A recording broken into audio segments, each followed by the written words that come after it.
কি অবস্থা সবার? আমি জায়েদ হাসান, পড়াশোনা করছি ঢাকা বিশ্ববিদ্যালয়ে। আজকে আমি তোমাদের সাথে যুক্ত হয়েছি গরিবের পাঠশালার সাধারণ জ্ঞান স্পেশাল ক্লাসে। আজকে আমার আলোচনার যে বিষয়টি হচ্ছে সেটি হচ্ছে বাংলাদেশের নদ নদী। কেন এই জিনিসটি অত্যন্ত গুরুত্বপূর্ণ ঢাকা বিশ্ববিদ্যালয়ে ভর্তি পরীক্ষার জন্য তা তোমাদের জানা প্রয়োজন। তা হচ্ছে আমরা সকলেই জানি বাংলাদেশ একটি নদীমাতৃক দেশ। বাংলাদেশে 1008টি নদী রয়েছে এবং ঢাকা বিশ্ববিদ্যালয়ে প্রত্যেক বছরই ভর্তি পরীক্ষায় অন্তত একটি প্রশ্ন নদী নিয়ে থাকেই। আর যেহেতু আমাদের দেশ নদীমাতৃক, একজন শিক্ষার্থী হিসেবে বাংলাদেশের নদীগুলো সম্পর্কে জানা আমাদের জন্য অত্যন্ত গুরুত্বপূর্ণ।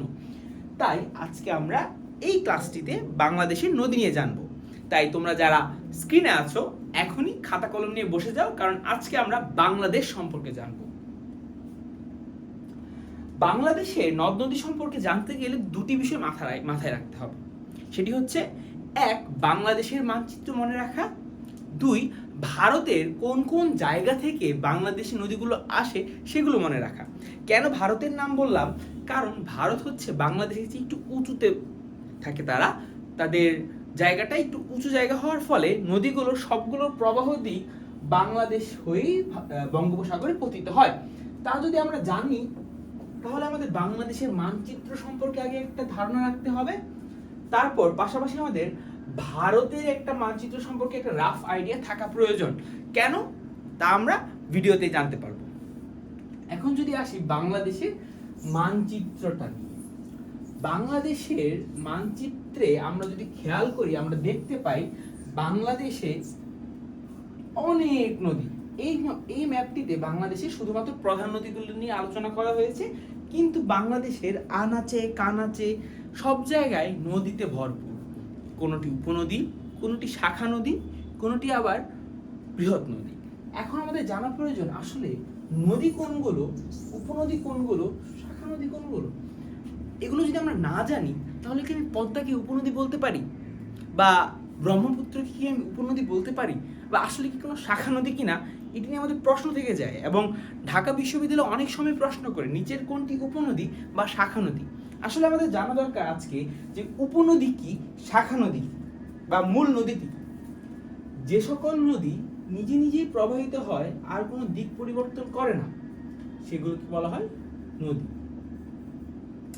যে সকল নদী আগে একটা নদী হিসেবে প্রবাহিত হয় কিন্তু পরে একটা মূল স্রোতধারা হিসেবে পতিত হয় সেগুলোকে বলা হয় উপনদী। উপনদী। আর শাখা নদী হচ্ছে মূল নদী থেকে বিচ্ছিন্ন হয়ে যে নদীর উৎপত্তি হয় সেগুলো হচ্ছে আমাদের শাখা নদী। শাখা নদী। এখন যখনই বাংলাদেশের নদী নিয়ে প্রশ্ন হয় তখন তিন থেকে চারটি নদী নিয়ে আমরা খুব বেশি আলোচনা করি। সেগুলো হচ্ছে পদ্মা, মেঘনা,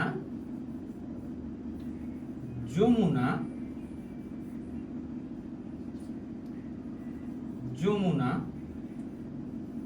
এবং শেষে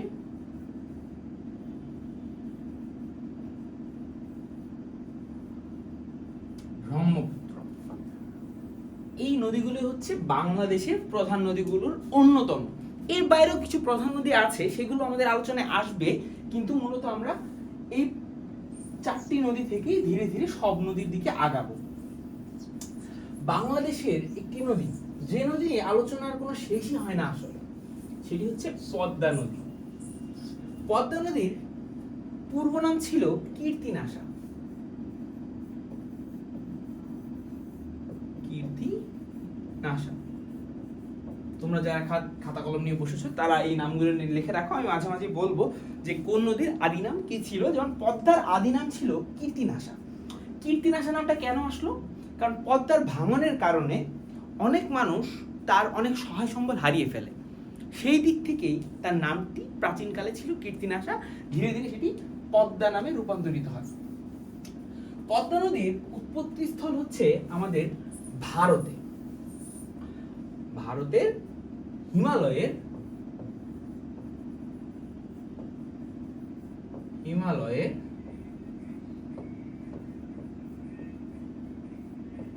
গঙ্গোত্রী নামক হিমবাহ থেকে।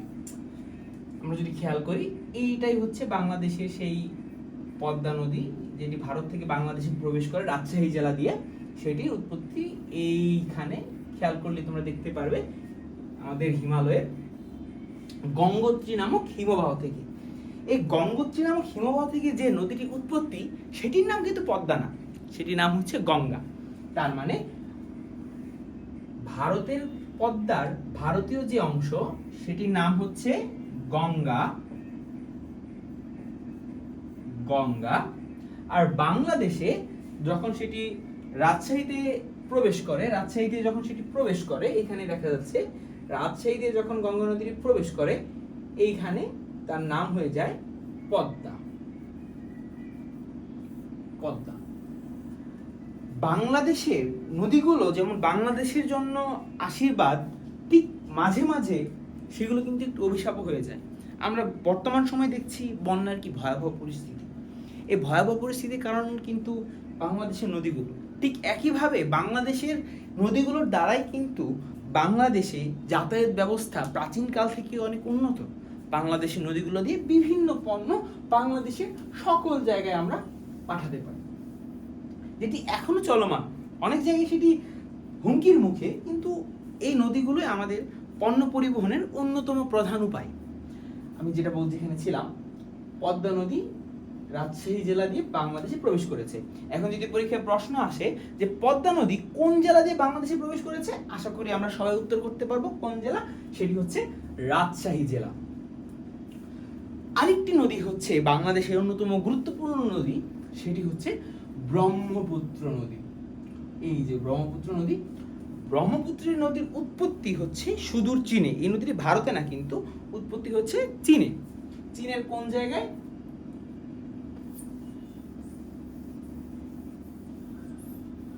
চীনের এই তিব্বতের মানস সরোবর, নামটা হচ্ছে মানস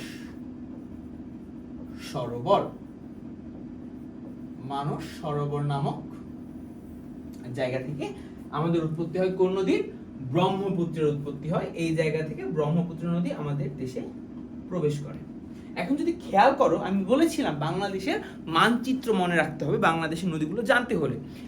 এই জায়গাটাতে বাংলাদেশের কোন জেলা, যে জায়গা থেকে ব্রহ্মপুত্র প্রবেশ করে? আমি যদি দেখি, এই যে কুড়িগ্রাম জেলা, এখানেও যদি আমরা আঁকি তাহলে আমরা দেখতে পারবো কুড়িগ্রাম জেলা দিয়ে কোন নদী প্রবেশ করছে? আমাদের ব্রহ্মপুত্র।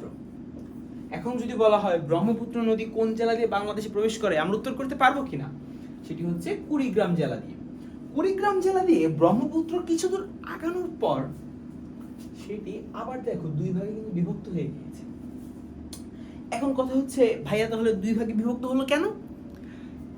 1787 সালে বাংলাদেশে একটা ভয়াবহ ভূমিকম্প হয়। ভূমিকম্পে তো আমরা জানি যে মাটি প্রচুর পরিমাণে কাঁপে। এই কম্পনের ফলে এই ব্রহ্মপুত্র নদী তার যে চিরায়ত স্রোতধারা ছিল সেটি পরিবর্তন করে এই দিকে এক ভাগ চলে যায় এবং আরেক ভাগ এই দিকে এসে যায়। তোমরা যারা শেরপুর, জামালপুর কিংবা ময়মনসিংহ অঞ্চলে বসবাস করো, তারা হয়তো এই নদীটির নামে পরিচিত। এটাকে আমরা নামকরণ করি পরবর্তীতে পুরাতন ব্রহ্মপুত্র।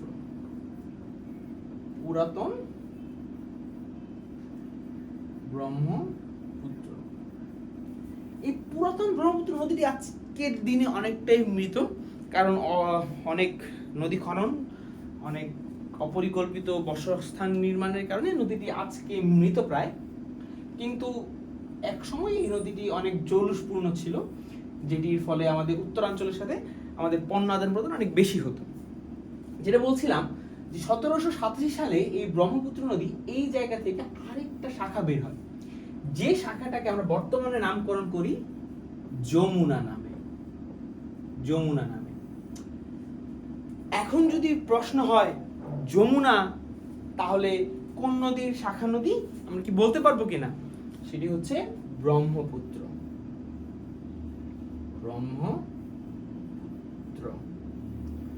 যমুনা নদী কোথা থেকে আসছে? ব্রহ্মপুত্র থেকে। কিন্তু যেহেতু এখন যমুনায় ব্রহ্মপুত্রের চেয়ে অনেক জৌলুসপূর্ণ হয়ে গিয়েছে। আমরা সামনে আরো কিছু জানতে পারবো। এখানে তিস্তা নদী এসেছে, সেটিও ব্রহ্মপুত্রের সাথে মিলে, বাট অনেকে তিস্তাকেও যমুনার উপনদী বলে এবং সেটি একই সাথে ব্রহ্মপুত্রেরও উপনদী। তো আমরা এখন প্রশ্নগুলো আশা করি উত্তর দিতে পারবো। আমাদের অপশনে যদি থাকে তিস্তা কোন নদীর উপনদী, সেখানে যদি যমুনাও থাকে ব্রহ্মপুত্রও থাকে, তাহলে তুমি যে কোনো একটা দিতে পারো, বাট এভাবে থাকে না, যে কোনো একটাই থাকে সচরাচর। যদি একান্তই থাকে যে তিস্তা কোন নদীর উপনদী, তাহলে সেক্ষেত্রে আনসার হবে যমুনা, কারণ ব্রহ্মপুত্র নদী এখন অনেকটাই তার জৌলুস হারিয়েছে। আচ্ছা, তারপর আমরা গেলাম, আমাদের পদ্মা গেল, যমুনা গেল, ব্রহ্মপুত্র গেল। আরেকটি প্রধান নদী হচ্ছে বাংলাদেশের মেঘনা। মেঘনার উৎপত্তি বাংলাদেশে, কিন্তু মেঘনা যে নদীগুলো দিয়ে তৈরি, সেই নদীগুলো এসেছে ভারত থেকে। আমি যদি আবার ভারতের মানচিত্রে ফিরে যাই, ভারতের এই অঞ্চলটি হচ্ছে আসাম। এইখানে ভারতের আসাম, আসামের রাজধানী নামে গুয়াহাটি, এখানে লেখা। তো আসাম থেকে আসামের লুসাই পাহাড়, নামটা হচ্ছে মনে রাখো, সবাই লিখে রাখো,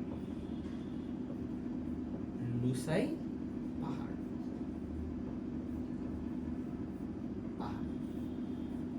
আসামের লুসাই পাহাড় থেকে আমরা দুটি নদী পাই। সেই আবার যদি আমরা ফিরে যাই, আসামের লুসাই পাহাড় থেকে আমরা যে নদীটি পাই, এটা হচ্ছে আসাম। লুসাই পাহাড় লিখি আমি, তাহলে বুঝতে সুবিধা হবে। লুসাই পাহাড়, লুসাই পাহাড়।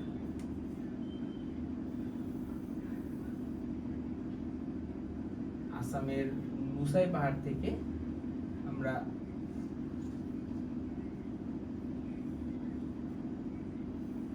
দুটি নদী পাই। এই নদী দুটির নামগুলো হচ্ছে, ভারতীয় অঞ্চলে একে আমরা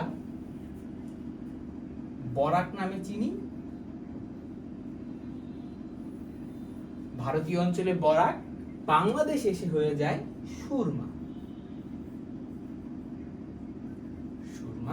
এবং আরেকটি নদী পাই আমরা, সেটি হচ্ছে কুশিয়ারা।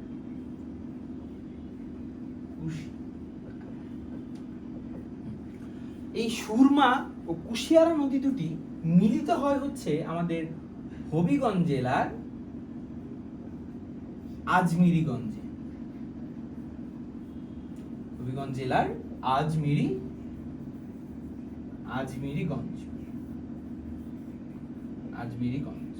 যদি এই ম্যাপে দেখাই, তাহলে হচ্ছে এখান থেকে আমরা সিলেট জেলা দিয়ে প্রবেশ করলো দুটি নদী। একটি হচ্ছে সুরমা,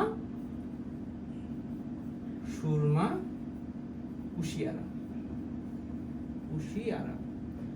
তোমাদের যদি প্রশ্ন করা হয় যে সুরমা নদী কোন জেলার ভিতর দিয়ে বাংলাদেশে প্রবেশ করেছে, সেটার উত্তর হচ্ছে সিলেট। কুশিয়ারা কোন জেলার ভিতর দিয়ে প্রবেশ করেছে, সিলেট। তারা মিলিত হয়েছে কোন জেলায়, হবিগঞ্জ জেলায়। কোথায়? আজমিরিগঞ্জে। এবং আজমিরিগঞ্জে মিলিত হওয়ার পর তারা আরেকটি নাম ধারণ করে। আজমিরিগঞ্জের কাছে এসে তারা কালনী নাম ধারণ করে, সেটি কিশোরগঞ্জ পর্যন্ত। এখানে হয়তো দেখা যাচ্ছে না, বাট কিশোরগঞ্জ ম্যাপেতে মনে হচ্ছে যে খুব কম দূরত্ব, আসলে দূরত্ব অনেক। হবিগঞ্জে মিলিত হলো কি নামে? কালনী নামে। সেটি প্রবাহিত হয়ে আসলো কিশোরগঞ্জে আসার পর এইখান থেকে যে কুড়িগ্রাম থেকে যে পুরাতন ব্রহ্মপুত্র নদী ময়মনসিংহতে এখানে আসলো, কালনী ছিল, এই পর্যন্ত ছিল কালনী। এইখানে আসার পর সেই স্রোতধারার নাম হয়ে যায় কি জানো? মেঘনা। সেটি হয়ে যায় আমাদের মেঘনা। এইখান থেকে আমাদের আসে পদ্মা, এইখান থেকে আসে আমাদের যমুনা, আর এই দিক থেকে আসে আমাদের মেঘনা। এইখানে এই নদীটির নাম পদ্মা থাকে। পদ্মা নদীটি যমুনার সাথে মিলিত হয় রাজবাড়ীতে। বাংলাদেশের একটি জেলা রাজবাড়ীতে মিলিত হয়। পদ্মা কার সাথে? যমুনার সাথে। যদি প্রশ্ন করা হয় পদ্মা নদী কোথায় যমুনার সাথে মিলিত হয়, উত্তর হবে কোথায়? রাজবাড়িতে। রাজবাড়িতে মিলিত হওয়ার পর এই নদীটি পদ্মা নামেই প্রবাহিত হয়। রাজবাড়িতে মিলিত হওয়ার পর পদ্মা আর যমুনা কি নামে প্রবাহিত হয়? পদ্মা নামে। এই জিনিসটা আমাদের মনে রাখা লাগবে, পরীক্ষায় এখান থেকে কোশ্চেন আসতে পারে। তারপর তারা পদ্মা নদীটি মেঘনার সাথে মিলিত হয় কোথায়? চাঁদপুরে। ঢাকার কাছে চাঁদপুরে গিয়ে পদ্মা নদী মিলিত হয় মেঘনা নদীর সাথে, এবং পরবর্তীতে তারা মেঘনা নামেই বঙ্গোপসাগরে পতিত হয়। এখন এই জিনিসগুলো খুবই গুরুত্বপূর্ণ। কোন নদী কোন জেলার ভেতর দিয়ে প্রবেশ করেছে, কোথায় কোন নদীর সাথে মিলিত হয়েছে, এবং কি নামে কতদূর পর্যন্ত প্রবাহিত হয়েছে। এখন যদি কেউ বলে যে হবিগঞ্জ থেকেই মেঘনা নদী চাঁদপুরে এসে পদ্মার সাথে মিলিত হয়, তাহলে কিন্তু উত্তরটি ভুল। কারণ হবিগঞ্জ থেকে কালনী নামে প্রবাহিত হয় কিশোরগঞ্জ জেলার ভৈরব বাজার পর্যন্ত। কিশোরগঞ্জ জেলার, এখানে লিখে দিই আমি, ভৈরব বাজার পর্যন্ত সেটি প্রবাহিত হয় কি নামে? কালনী নামে। এবং ভৈরব বাজার থেকে সেটি পরবর্তীতে চাঁদপুরে প্রবাহিত হয়, চাঁদপুর পর্যন্ত প্রবাহিত হয় কি নামে? মেঘনা নামে। তো মেঘনার উৎপত্তি জায়গাটা হচ্ছে আমাদের কিশোরগঞ্জ থেকে একদম চাঁদপুর পর্যন্ত, তার আগে কিন্তু মেঘনার উৎপত্তি নেই। তো এখন মেঘনা নদী উৎপত্তিও বাংলাদেশে উৎপত্তি হয়, সেটি বঙ্গোপসাগরে পতিত হয়। কেউ যদি প্রশ্ন করে নিচের কোন নদীটি বাংলাদেশে উৎপত্তি হয়ে বঙ্গোপসাগরে পতিত হয়, অপশনে তোমার দেয়া আছে পদ্মা, ব্রহ্মপুত্র, মেঘনা আর তিস্তা। তাহলে উত্তর হবে কোনটি? আমাদের মেঘনা। কারণ মেঘনা নদী বাংলাদেশেই উৎপত্তি, এবং বাংলাদেশ থেকে উৎপত্তি হয়ে পরবর্তী সময়ে সেটি বঙ্গোপসাগরে পতিত হয়। আমাদের আরো একটি নদী খুবই মজার, এবং যেটি নিয়ে আমরা সবসময় কথা বলি, সেটি হচ্ছে আমাদের তিস্তা নদী। আমি যদি বলি যে তিস্তা নদীটি নিয়ে কেন এত কথা হয়, তাহলে শুরুতেই বলতে হয় আমাদের উত্তরাঞ্চল আসলে কিভাবে কি ধরনের আবহাওয়া সেখানে বিরাজ করে। উত্তরাঞ্চলে বাংলাদেশে প্রচুর খরাপ্রবণ একটা অঞ্চল, সেখানে খরায় অনেক ক্ষয়ক্ষতি হয়, পাশাপাশি সেখানে বন্যার ঝুঁকিও অনেক বেশি। কারণ তোমরা যদি খেয়াল করো দেখবা বাংলাদেশের উত্তরাঞ্চলে নানা প্রকারের নদী এখানে আছে, এবং তিস্তা বাদ দেওয়ার কারণে খরার সময় পানি এখানে আসতে পারে না, কিন্তু বর্ষার সময় অতি পানি এখানে এসে যায়, ফলে বাংলাদেশের উত্তরাঞ্চল অনেক দ্রুত প্লাবিত হয়ে যায়। বর্তমান সময়ে আমাদের অনেক একটা হট টপিক যে কুমিল্লার বন্যা, সেটা নিয়ে আসবো। আগে শুরুতে আমি তিস্তার কথা বলে নিই। তিস্তা নদীটি বাংলাদেশে প্রবেশ করে। তিস্তা নদীর উৎপত্তি স্থলটিও হচ্ছে আমাদের হিমালয় পর্বতমালা থেকে। হিমালয় থেকে তিস্তা নদী বাংলাদেশের নীলফামারী জেলা দিয়ে প্রবেশ করে। নীলফামারী জেলা দিয়ে প্রবেশ করার পর কুড়িগ্রামে গিয়ে সে ব্রহ্মপুত্রের সাথে মিলিত হয়। তাহলে যেহেতু বলেছিলাম আমি, উপনদী হচ্ছে অন্য একটা নদী মূল স্রোতধারার সাথে সে মিলিত হবে। তিস্তা নদী যেহেতু অন্য নদী মূল স্রোতধারার সাথে মিলিত হয়েছে, তার ফলে বলা যায় তিস্তা হচ্ছে ব্রহ্মপুত্রের একটা উপনদী। ঠিক একইভাবে এই ত্রিপুরা অঞ্চল থেকে একটি নদী, আসামের লুসাই পাহাড় ত্রিপুরা পর্যন্ত আসে, সেই লুসাই পাহাড় থেকে আরেকটা নদী আসে যার নাম আমরা জানি গোমতী হিসেবে। সেটি বাংলাদেশের কুমিল্লা জেলা দিয়ে প্রবেশ করে। গোমতী নদী ভারতে উৎপত্তি হয়ে কোন জেলা দিয়ে প্রবেশ করে? কুমিল্লা জেলা দিয়ে।